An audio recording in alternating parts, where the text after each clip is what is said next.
So basically अभी जो हम लोगों का जो काफी इंपॉर्टेंट टॉपिक है, we are going to discuss about जिसको बोला जाता है Oracle ASM, automatic storage management. तो एएसएम की जरूरत क्यों पड़ती है ना, वो भी हमको समझना है। सो बेसिकली हम लोगों का जो डेटा था, हम लोग जो डेटा स्टोर करते हैं हमारा ओएस फाइल सिस्टम के अंदर पहले डेटा हमारा स्टोर करते थे। Like when I talked about the database architecture, database के अंदर हमारे डिफरेंट डिफरेंट क्या है, फाइल्स है। लाइक कंसिडर सिचुएशन, मेरे पास में एसपी फाइल है, कंट्रोल फाइल है, डेटा फाइल है, आरकाइव लॉग है, ये सारी फाइल्स है। ये जितने भी फाइल्स है हम लोग कहाँ पे स्टोर करते थे, हमारे ओएस फाइल सिस्टम में। मतलब जैसे मैंने स्लैश डेटा नाम का एक माउंट पॉइंट बनाया एंड उसी के अंदर मेरी SP file, control files, data files ये सारी स्टोर हम करते थे। लेकिन जब हम OS level file system use करते हैं ना, तो उस टाइम पे कुछ चैलेंजेस हम लोगों को देखने को मिलते हैं। कुछ चैलेंजेस, जैसे कि एग्जांपल लेता हूं कि कंसीडर अ सिचुएशन कि मेरा ये फाइल सिस्टम है, दिस इज माय, एक पकड़ लो हार्ड डिस्क का एक टुकड़ा ही है जिसके लॉजिकल पार्टीशन हमने बनाया। अब कंसीडर अ सिचुएशन कि मेरा जो हार्ड डिस्क है या फिर मेरा जो हार्ड ड्राइव है, उसी के अंदर मेरी पूरी की पूरी डेटाबेस की फाइल्स पड़ी हुई है, राइट। अब कल जाके अगर मेरा ये हार्ड ड्राइव जो है, बेसिकली आपका जो डिस्क है, वो अगर करप्ट हो गया या फिर अगर उसके अंदर कुछ प्रॉब्लम आ गई, तो क्या मैं इस डेटा को एक्सेस कर पाऊंगा? नहीं। अगर मेरी एसपी फाइल इधर पड़ी हुई है एंड वो पूरा का पूरा डिस्क ही अगर करप्ट हो गया, अब मेरे पास में सिंगल डिस्क है, बहुत बड़ा डिस्क है, उसी के अंदर सब कुछ पड़ा हुआ है, अगर मेरा डिस्क ही अगर करप्ट हो गया तो क्या होगा? उसके अंदर जितनी भी फाइल्स है मैं उसको क्या नहीं कर पाऊंगा, रिकवर नहीं कर पाऊंगा। अब आप ये भी समझो कि एक ही डिस्क के अंदर आप कितने सारे read and write operation perform कर रहे हो। अगर मैं बोल रहा हूं, कोई अगर यूजर बोलता है कि भाई मेरे को select star from table name करना है, तो डेटा तो यहां से रीड हो रहा ना। अगर किसी ने बोला कि मेरे को इंसर्ट करना है, तो डेटा कहां पे राइट हो रहा? डिस्क के अंदर ही हो रहा। मतलब आप समझो कि एक डिस्क के ऊपर कितना सारा लोड है। सो बेसिकली अगर जब आप बात करते हो डेटाबेस परफॉर्मेंस की, तो स्टोरेज भी आपका काफी इंपॉर्टेंट रोल प्ले करता है। तो ओएस फाइल सिस्टम के ये चैलेंजेस हमने देखे हैं। और भी चैलेंजेस है, कंसीडर करो कि ये अगर मेरा माउंट पॉइंट अगर फुल हो गया, ये अगर मेरा माउंट पॉइंट अगर फुल हो गया, मोस्ट ऑफ द टाइम हमने देखा है कि हम लोगों को स्टोरेज टीम के पास में जाना पड़ता है छोटे छोटे चीजों के लिए। सो बेसिकली इस फाइल सिस्टम को मैनेज करने के लिए हमको एक सॉफ्टवेयर की जरूरत पड़ती थी, जिसको बोला जाता है वॉल्यूम मैनेजर। क्या बोलते हैं उसको? Volume manager. ये हम लोग नहीं यूज करते थे, स्टोरेज वाले ज्यादा यूज करते थे। अब ये वॉल्यूम मैनेजर भी फ्री में नहीं आता है, उसका भी हमको क्या देना पड़ता है? पैसा देना पड़ता है। तो फिर ओरेकल ने क्या सोचा कि भाई अगर हमारा डेटाबेस जो है उसका डिपेंडेंसी अगर स्टोरेज के साथ में बहुत ज्यादा है, तो हम लोग क्या करते हैं, हमारा खुद का एक वॉल्यूम मैनेजर बनाते। उस वॉल्यूम मैनेजर को ही एएसएम फाइल सिस्टम बोला जाता है। क्या बोलते हैं उसको? ASM file system. So ASM is basically the volume manager internally. ASM क्या है? आपका वॉल्यूम मैनेजर ही है इंटरनली। अब बात आती है कि एएसएम क्या प्रोवाइड करता है। ओके, एएसएम की वजह से हम लोगों को दो इंपॉर्टेंट चीजें काफी देखने को मिलेगी। एक मिलेगी आपको मिररिंग एंड दूसरा जो है आपको मिलेगा स्ट्राइपिंग। ये दो important feature which is provided by the ASM. क्या बोलते हैं उसको? Mirroring and striping. अब मिररिंग का मतलब क्या है? जैसे नाम में बोला है, क्या है? मिरर। It's a mirror. अब मेरे को बात बताओ, अगर मेरा ओएस लेवल फाइल सिस्टम है एंड ये अगर डिस्क ही करप्ट हुआ, मैं फाइल की बात ही नहीं कर रहा, डिस्क अगर आपका करेक्ट हुआ, जब हम लोग एएसएम की बात कर रहे हैं ना, हम लोग डेटाबेस को कंसेप्ट को ज्यादा टच नहीं कर रहे। जो आपका आर्किटेक्चर है वैसा का वैसे रहेगा। हम लोग किसको टच कर रहे हैं ज्यादातर? स्टोरेज को। अब अगर मेरा ये डिस्क की अगर करप्ट हो गया, तो ये डिस्क का हमारे पास में कोई बैकअप है क्या? बैकअप का मतलब क्या है, मैं ये बैकअप नहीं बोल रहा हूँ, मैनुअल बैकअप नहीं बोल रहा हूँ। मेरे को कैसा चाहिए कि भाई मैंने अगर इधर कुछ डाला तो ऑटोमेटिकली दूसरे डिस्क के अंदर भी वो इंसर्ट हो जाना चाहिए ऑटोमेटिकली ऑन डिस्क लेवल। मैंने अगर यहाँ पे एक फाइल बनाई तो वो फाइल इधर भी बननी चाहिए। उसका फायदा क्या होगा कि बाय एनी चांस अगर ये मेरा डिस्क खत्म हो गया स्टोरेज लेवल से तो ये मेरा स्टोरेज रहेगा, बराबर है। तो ये कैसे पॉसिबल है, ये कैसे पॉसिबल है, ये कैसे पॉसिबल है? एएसएम के फीचर से उसको क्या बोला जाता है, मिररिंग, उसको बोलते हैं मिररिंग। सो मिररिंग क्या होता है वो मैं आपको थोड़ी देर में बताऊंगा। मतलब जैसे मैंने थोड़ा सा तो आपको हिंट दे दिया कि मिररिंग मतलब नंबर ऑफ कॉपीज। दूसरा होता है कि स्ट्राइपिंग। अब स्ट्राइपिंग क्या होता है? सो एएसएम के अंदर ना एक कंसेप्ट आता है जिसको बोला जाता है डिस्क ग्रुप। एएसएम क्या करता है ना कि उसको अगर कुछ स्टोर करना है, जो डेटाबेस की फाइल्स है उसको एक डिस्क के अंदर स्टोर करेगा। वो क्या करेगा, मल्टीपल डिस्क बनाएगा। कैसे बनाएगा? एक हमने बनाया डिस्क ग्रुप, जैसे टेबल स्पेस होता है ना वैसे हम लोग ने एक डिस्क ग्रुप बनाया। डिस्क ग्रुप का नाम क्या है भाई? Plus data. समझो जो भी डिस्क ग्रुप का नाम रहेगा वो स्टार्ट विथ प्लस डेटा नाम का एक मैंने डिस्क ग्रुप बनाया। ये लॉजिकल ग्रुप है, पकड़ लो। अब हर लॉजिकल चीज के अंदर क्या होता है, एक फिजिकल कुछ ना कुछ तो होता ही है। तो इसके अंदर मैंने दो डिस्क डाली, एक डाली डिस्क नंबर 1 एंड दूसरी डिस्क नंबर 2।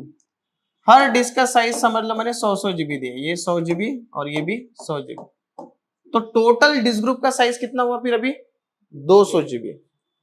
टोटल कितना हुआ? 200 जीबी, बराबर। इसका मतलब ये डिस्क ग्रुप के अंदर जो भी स्टोर होगा मैक्सिमम कितने साइज का स्टोर होगा? 200 जीबी का। अब इसके अंदर स्टोर क्या करते हैं, वही है ना, दिमाग के अंदर वही होगा। स्टोर क्या करना है? समझ लो मेरे को स्टोर करना है डेटा फाइल।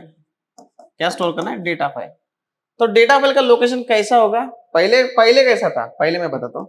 पहले आपका कुछ ऐसा था, डेटा, ऐप, ओरेकल, ओरा डेटा। ओरा डेटा के अंदर ही आपकी डेटा फाइल्स रहेगी, राइट? ऐसा कुछ था। अभी कैसा रहेगा?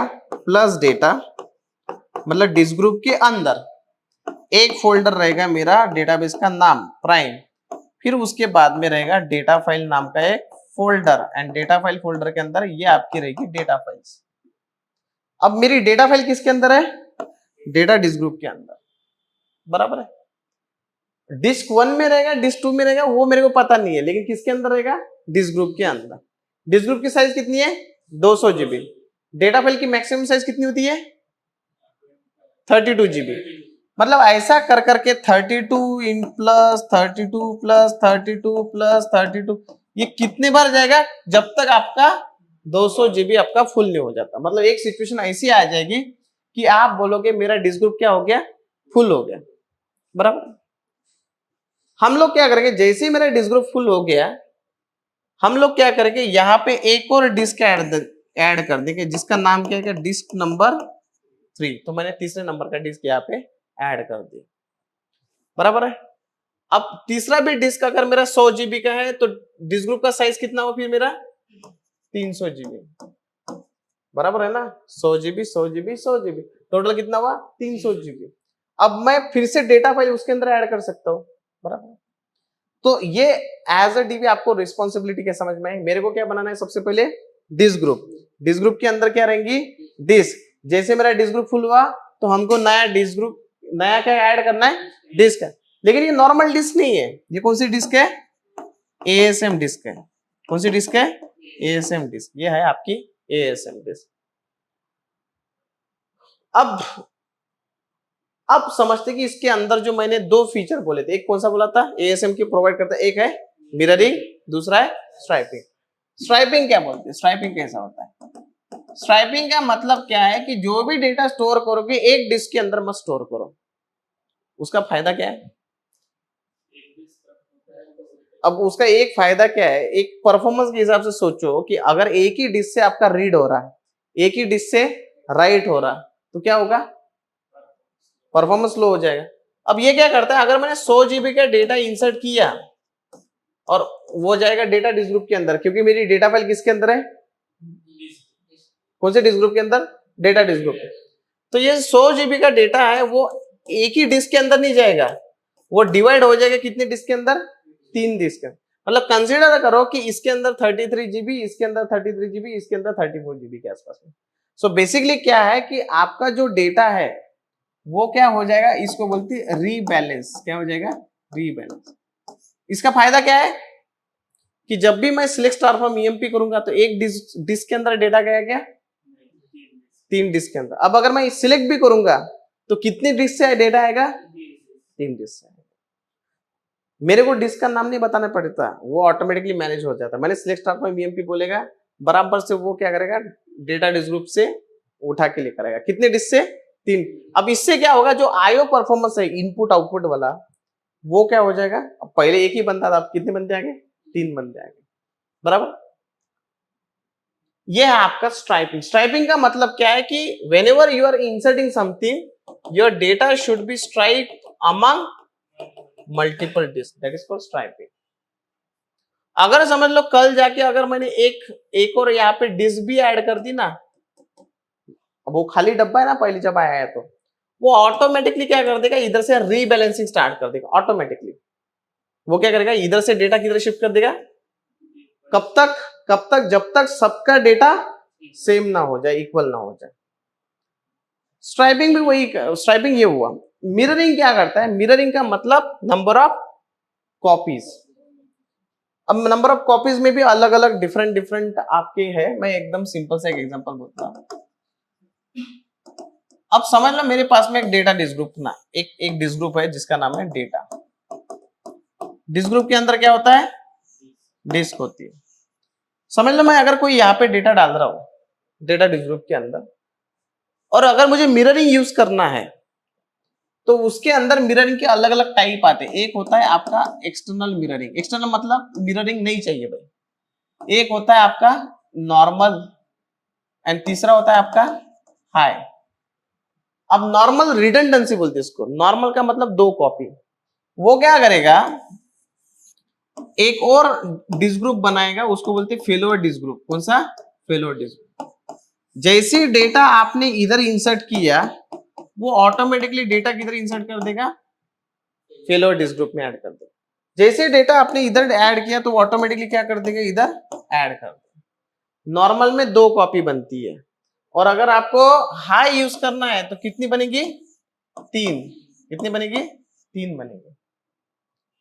तो इसका फायदा क्या है कि समझ लो मेरा डेटा डिस्क ग्रुप में से कोई अगर डिस्क करप्ट हो भी गई तो मेरे पास में उधर भी कितनी कॉपीज है, 2 कॉपी, 3 कॉपी आप कर सकते हो, डिपेंडिंग अपॉन आप कौन सा रिडंडेंसी यूज कर रहे हो। समझे। अब इस 2, अब इसका फायदा तो मेरे को समझ में आ गया कि कॉपी है। नुकसान क्या है, क्या नुकसान है, हाँ कॉस्ट। अरे आप समझे ना, सिंपल सी बात है, ज्यादा दिमाग लगाने की सोच ही नहीं है। क्या नुकसान है, कॉस्ट ज्यादा लग रही ना। अगर आप एक ही डेटा अगर 4 जगह पे डालोगे तो 4 डिस्क का आपको स्पेस देना पड़ेगा। तो क्लाइंट सोचता है कि ठीक है ये एएसएम अच्छा है बाकी परफॉर्मेंस के हिसाब से, लेकिन कॉस्ट भी तो उसका ज्यादा है, बराबर है। बट यूजुअली रैक, अगर आप कोई फ्यूचर में अगर रैक वगैरह पढ़ोगे तो उसमें ये एएसएम काफी ज्यादा यूज किया जाता है। रैक वगैरह, शेयर डिस्क वगैरह आप इससे बना सकते हैं। तो ये जो आज का नॉलेज है आपको, ये आपका फ्यूचर में किस में भी काम में आएगा, रैक के इसमें काम आएगा। ठीक है। अब समझते हैं कि चलो ठीक है ये तो हुआ, अब मेरे को इंस्टॉलेशन करना है, तो इसके लिए हमको कौन सा एडिशनल सॉफ्टवेयर लगेगा एएसएम पढ़ने के लिए। इसके लिए आपको एक एडिशनल सॉफ्टवेयर लगेगा, उसको बोला जाता है ग्रिड सॉफ्टवेयर। ग्रिड आपको 2 चीजें देता है, एक देता है आपको एएसएम एंड दूसरा क्या देता है, क्लस्टर बेस्ड सॉफ्टवेयर। क्या देगा, क्लस्टर बेस्ड। क्लस्टर मतलब रैक। तो यही सॉफ्टवेयर आपको 2 चीज दे देगा, एक देगा एएसएम, दूसरा देगा rack which is your cluster based software. तो बेसिकली हम लोग जो अभी आर्किटेक्चर पढ़ेंगे उसमें मेरा एक सर्वर रहेगा, सर्वर के अंदर मैं ऑपरेटिंग सिस्टम इंस्टॉल करूंगा। कौन सा वाला यूज करते हैं हम लोग, ओरेकल एंटरप्राइज लिनक्स 7.9। अब हमको 2 सॉफ्टवेयर, ये ओएस की वजह से मेरे को कौन सी फाइल मिल जाएगी, फाइल सिस्टम मिल जाएगा। कौन सा वाला, ओएस फाइल सिस्टम। जिसमें हम लोग बनाते ना slash data slash user one, जो भी बनाना, तो इसके अंदर यहाँ पे मेरा ओरेकल का होम रहेगा, मतलब जो सॉफ्टवेयर है, सॉफ्टवेयर मेरा एएसएम के अंदर रहेगा। क्या सॉफ्टवेयर मेरा किसके अंदर रहेगा? ओरेकल होम, मतलब ये ऑपरेटिंग सिस्टम के फाइल सिस्टम के अंदर। अब एक और सॉफ्टवेयर मैं इंस्टॉल करूंगा, उसको बोलते हैं एएसएम सॉफ्टवेयर। कौन सा? एएसएम। ये एएसएम सॉफ्टवेयर से मुझे मिल जाएगी एएसएम फाइल सिस्टम, एंड इस एएसएम फाइल सिस्टम के अंदर मेरी कौन सी फाइल स्टोर होगी? कौन सी फाइल स्टोर होगी? दिस तो है, लेकिन वहां पे डेटाबेस की मेरी फाइल स्टोर होगी, डेटाबेस की files, SP file, control file, सब कुछ इसके अंदर। मतलब जो डिस्क ग्रुप है आपका प्लस डेटा एंड वो इसके वजह से बनेगा। फिर हमको कौन सा सॉफ्टवेयर इंस्टॉल करना है? Oracle software. And Oracle software के बाद में हमको क्या मिलेगा? डेटाबेस। एंड ये जो डेटाबेस की फाइल्स है वो कहां पे स्टोर होगी? एएसएम फाइल सिस्टम के अंदर। सो यहाँ पे हमें दो सॉफ्टवेयर इंस्टॉल करना है, एक है एएसएम फाइल सिस्टम एंड दूसरा ओरेकल हो, मतलब डेटाबेस का सॉफ्टवेयर। जो डेटाबेस का सॉफ्टवेयर तो हम लोग पहले से यूज कर रहे हैं, राइट। सो यही है एएसएम के बारे में बेसिकली। अभी तक जो बताया आप लोग को, that is just a basic. अभी इसके बाद में भी काफी कुछ इंस्टॉलेशन है, फिर आर्किटेक्चर है, बहुत कुछ सीखना है। लेकिन उसके लिए आपको अभी हमारा आज से एक नया ओरेकल डीबी का बैच चालू हुआ है। सो जो भी एनरोल करना चाहते हैं ओरेकल डीबी के बैच के लिए, आप कांटेक्ट कर सकते हो। बाकी है ही हम लोग, हमारा हिंदी का भी बैच है and we have English batch also. Okay, thank you.